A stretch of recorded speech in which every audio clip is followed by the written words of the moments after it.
Imagine this, your friend tells you buy this stock immediately. Another YouTube channel says this stock will double.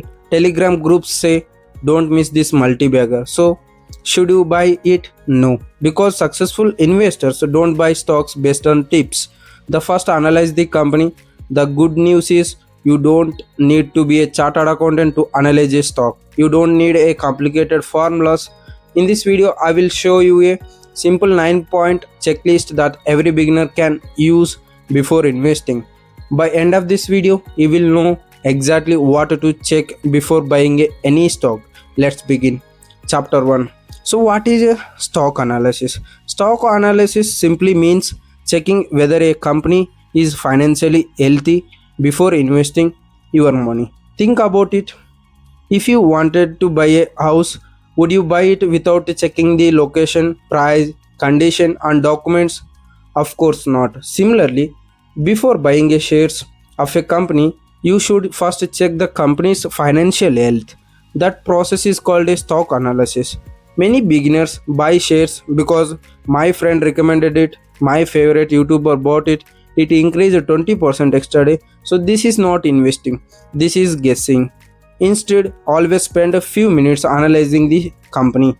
And chapter 2, the 9 things every investor must check. So before buying any stock, always check these 9 points. First, revenue; second, net profit; third, earnings per share; fourth, debit; fifth, PE ratio; sixth, ROE; and seventh, ROCE; eighth, shareholding pattern; ninth, quarterly results. Let's understand them one by one. So chapter 3, revenue. Revenue simply means the total money a company earns by selling its products or services. So it is called sales or turnover.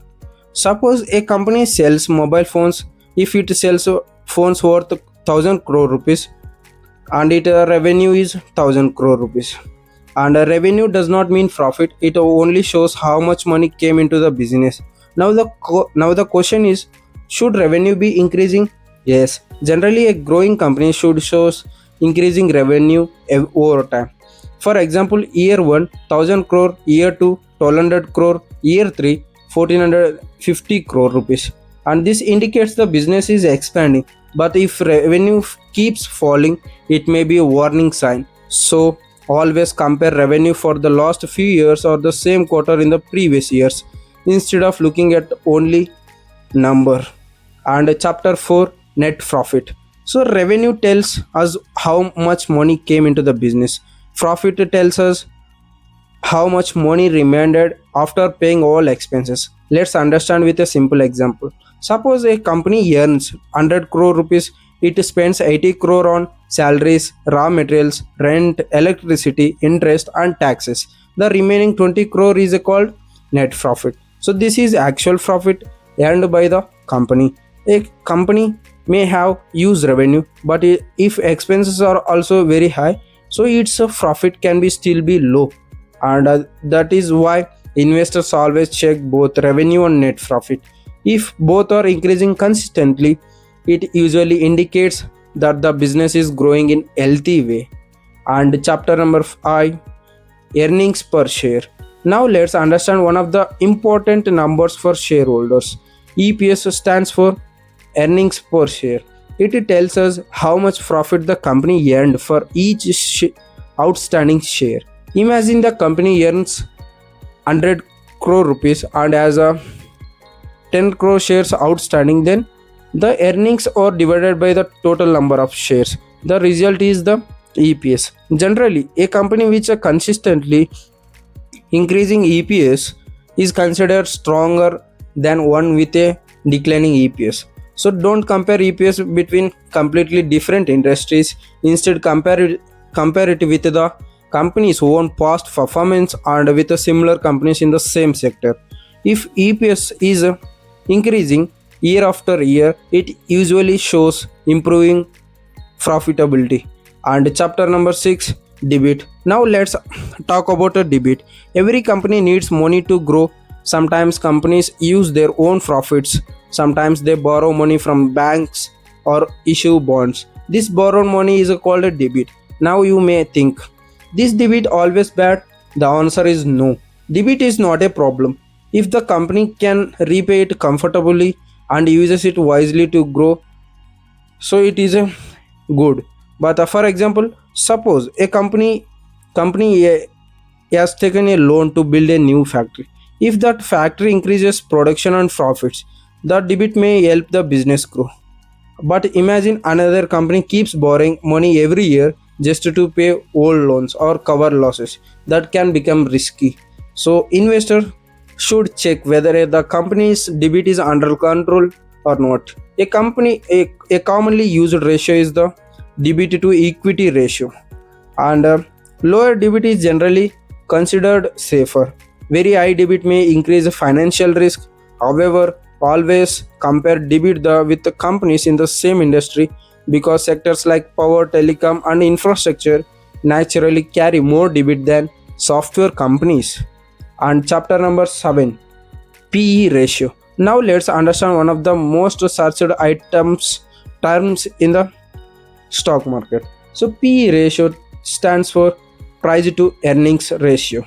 It tells how much investors are willing to pay for 1 rupee of a company's earning. In simple words, if company's PE ratio is 20, it means investors are paying 20 rupees per every 1 rupee of annual earnings. Now, does a lower PE always mean the stock is cheap? No. And does a higher PE always mean the stock price is expensive? Also no. Some companies have high PE because investors expect stronger future growth. Others have a low PE because their business is slowing down. So never judge a stock using only the PE ratio.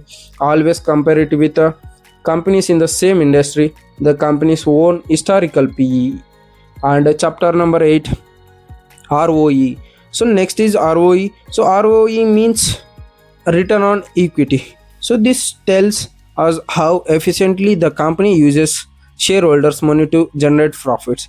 Imagine shareholders invested 100 crore. If the company earns 20 crore profit, so its ROE is 20%. Generally, a higher ROE indicates better efficiency. Many investors prefer companies with a constantly healthy ROE, but remember to compare companies within the same industry. And chapter number 9, so ROCE. So now let's understand ROCE. So ROCE stands for return on capital employed. So unlike ROE, which focuses only on shareholders' equity, ROCE considers the total capital used in the business, including borrowed funds. That's why many analysts uses ROCE to judge how efficiently a company uses all its capital.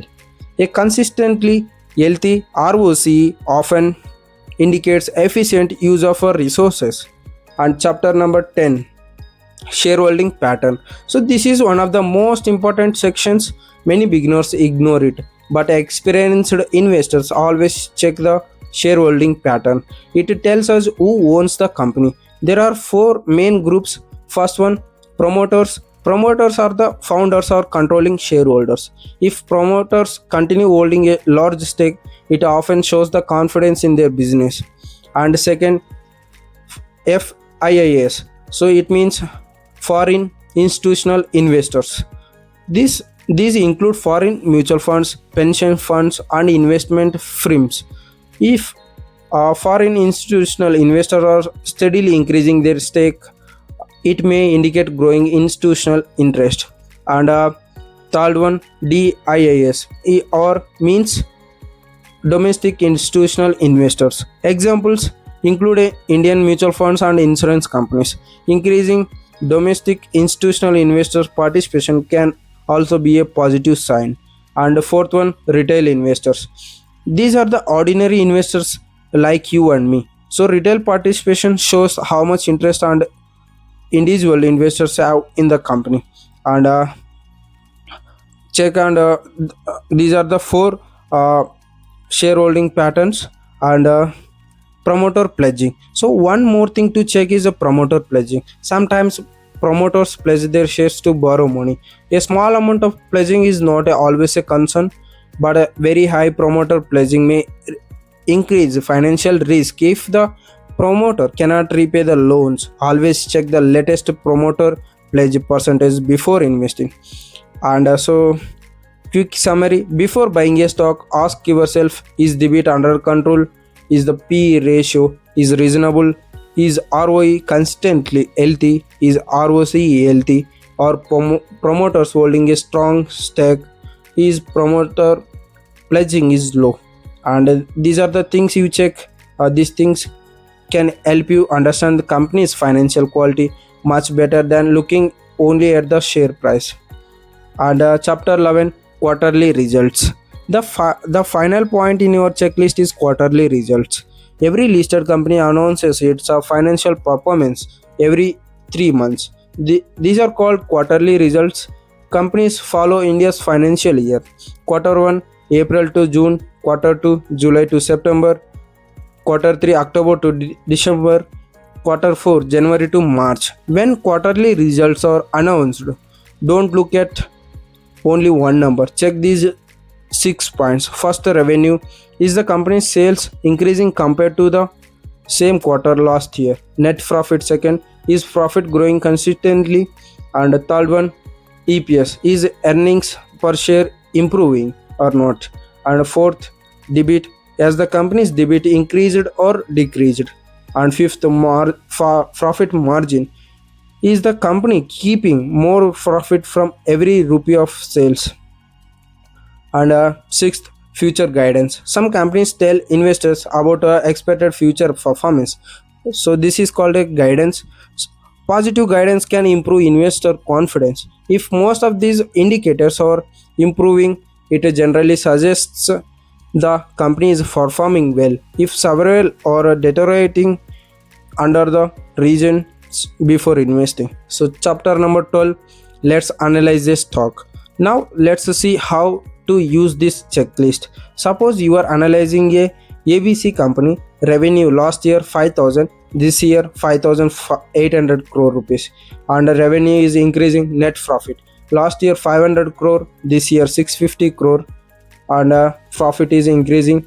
And EPS last year 18 rupees, this year 24 rupees, EPS is increasing. Debit has reduced from 1000 crore to 700 crore rupees, positive sign. PE ratio, PE is similarly to the other companies in the same industry, so valuation looks reasonable. ROE 18% healthy, ROCE 22% efficient use of capital. And shareholding, promoter holding 60%, foreign institutional investor holding increasing, domestic institutional investor holding increasing, promoter pledging 0%, so positive ownership pattern. So quarterly results, revenue, profit and EPS are all increased compared to last year. Management also gave positive business guidance.